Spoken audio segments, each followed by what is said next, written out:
What pulls someone towards art? It's rarely a straight line.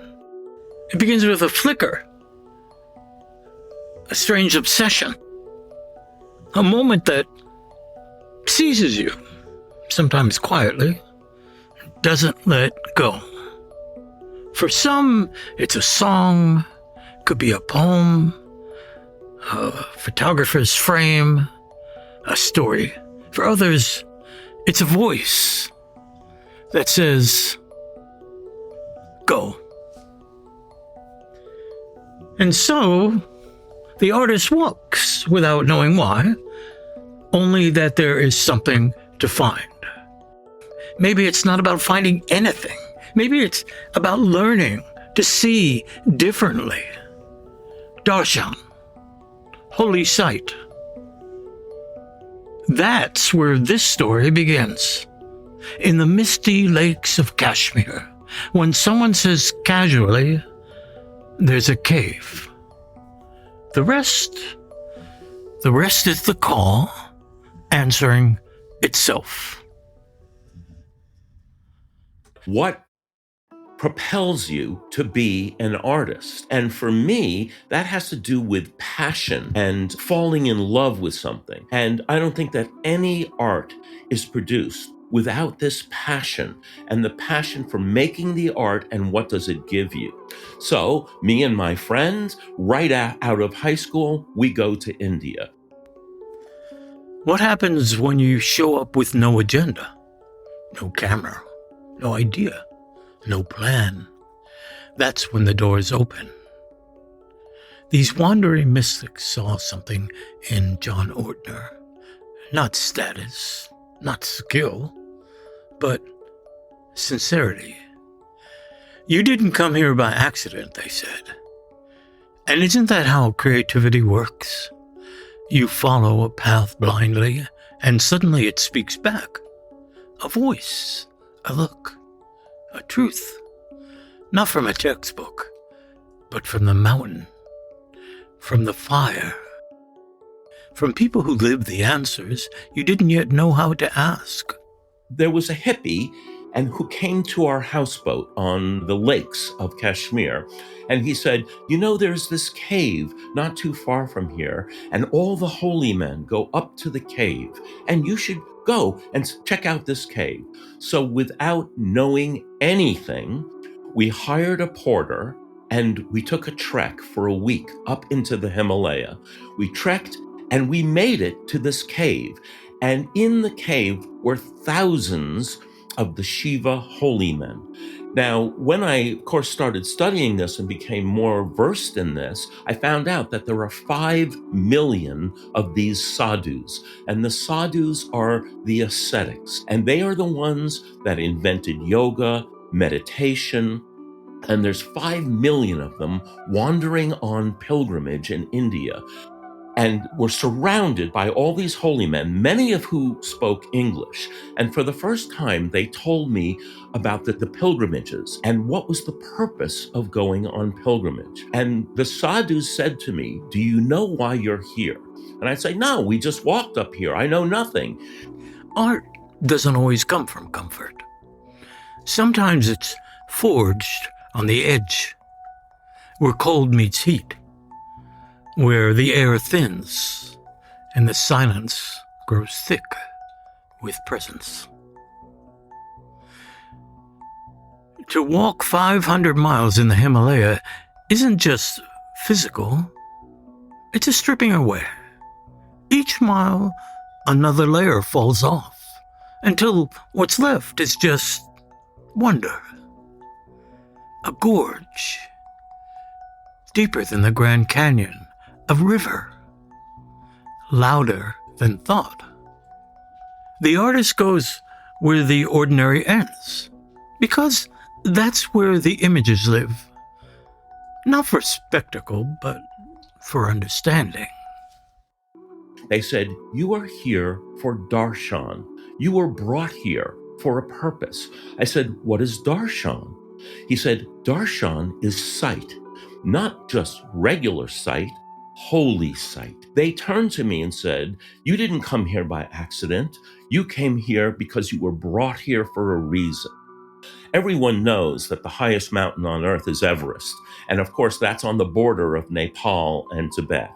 But few people know where the deepest gorge in the world is. And in central Nepal, Chris, is a gorge that is 3.5 times as deep as the Grand Canyon.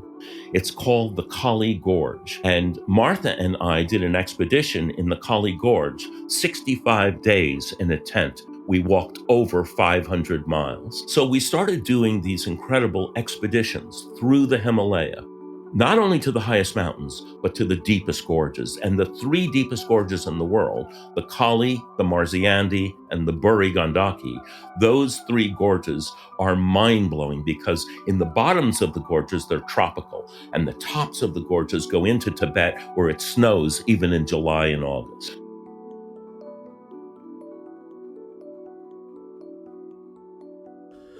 Few places guard their spirit like Bhutan.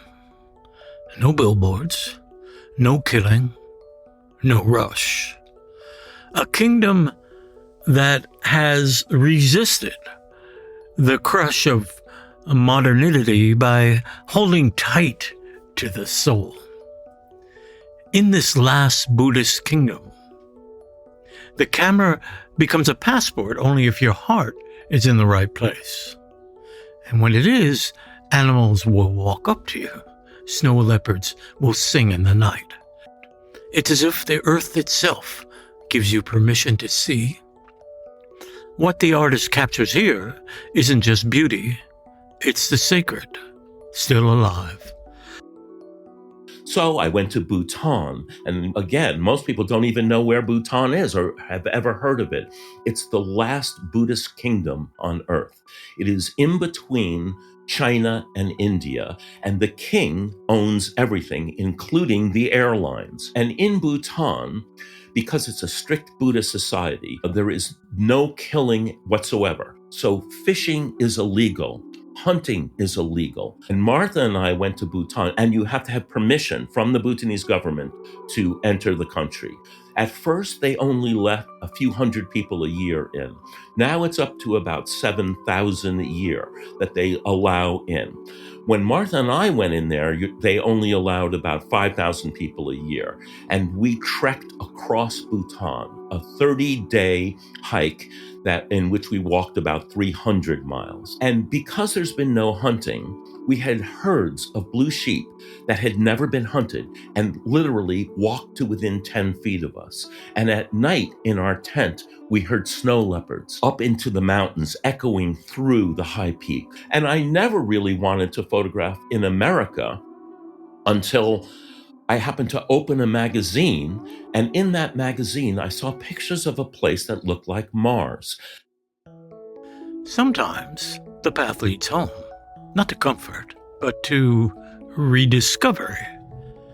A photograph in a magazine, an alien landscape, and suddenly the American West can look like Mars. After Asia, the desert whispers in a new dialect. Still sacred, still strange. And the artist begins again. The pilgrimage doesn't end, it shifts terrain, because the holy is everywhere if you're paying attention.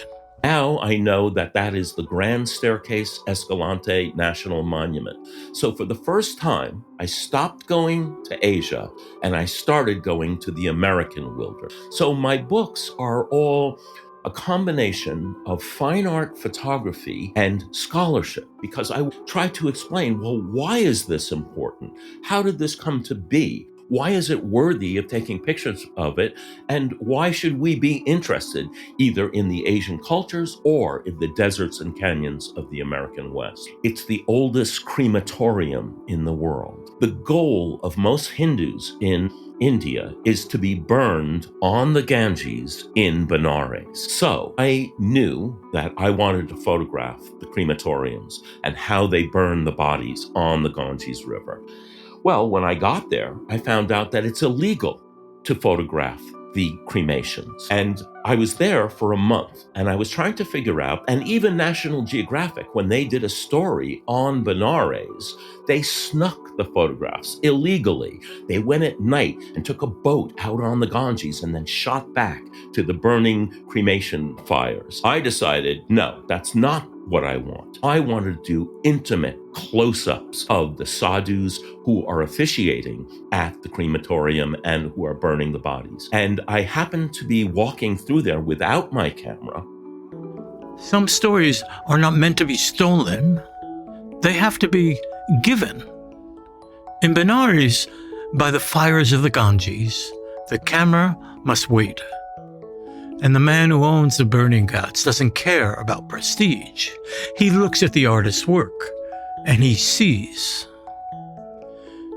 the reverence, the intention, the longing to understand, not exploit. So the door opens, the lens lifts, and the sacred ritual becomes visible, not to the world, but to you, the witness. Because trust is the final key, and humility is what it unlocks. And I had a little guide, a young boy, 12 years old, that I paid to take me around, buy me oranges, etc. And he brought me to this guy. And the guy said to him, why don't you come back, have tea with me? Don't bring your camera. I want to talk to you. So Martha said, don't go. They're going to rip you off. This is a trap or whatever. I go back, and the guy explains to me that his father and his family owned the burning ghats, and that he was in control of the burning ghats. Well, I had a blad of the book that I was working on, Where Every Breath is a Prayer. The book hadn't come out yet, but I had pictures from it where I had taken pictures of all the holy men. I showed it to him, and he said, okay, I see that this is going to be an incredibly important book, and that you're delving into the importance of Shiva worship, and you're delving into the importance of Benares. And I'll tell you what, you can come up into my room above the crematorium, and I'll let you take pictures of the burning bodies. They bring the body down to the river, and first it is dipped into the holy Ganges to purify it and sanctify it. Then the body is put on a pile of wood, and the fire is started, and the body is burned. If you're wealthy enough, you can afford sandalwood, and the bodies are burned on this fragrant sandalwood. Once the body is burned, special holy men who are allowed to touch the defiled dead bodies then take the ashes, and the ashes are then pushed into the Ganges. Throughout my career, I feel that I've been blessed that because my aim was so pure, and because I was not trying to make money with it, I wasn't trying to do anything other than show the beauty of these ancient traditions and the importance of these ancient traditions, that I was given access over and over again to things that most people had never even seen. So even though I don't really believe in fate, when I look back, I have to think that my career has been just magical, and I seem to have made the right choices all along. Looking back, it doesn't feel like chance. A camera, a cave, a whisper, a fire. The road unfolds one step at a time, and maybe that's the truest creativity. To follow beauty without demanding outcome, to let the work be bigger than the artist, and to know somehow that you were never walking alone. So I go to Monument Valley for Canyon Wilderness. I've got this contract, and I'm doing this huge book on the Colorado Plateau, the canyons, deserts, and slot canyons of the Colorado Plateau. So I go to Monument Valley. I hire a guy to come and pick me up at 4 in the morning so that I can get to these prime places before sunrise. And don't forget, I'm using a view camera the way Ansel Adams did. So I have to assemble my camera, and I have to put sheet film and a 120 roll film. So I have to do all of this in the dark. So I hire a guide, and he shows up late. I miss the sunrise. I smell alcohol on his breath. I'm very disappointed. I pay him the $300 anyway because I felt so guilty and so bad.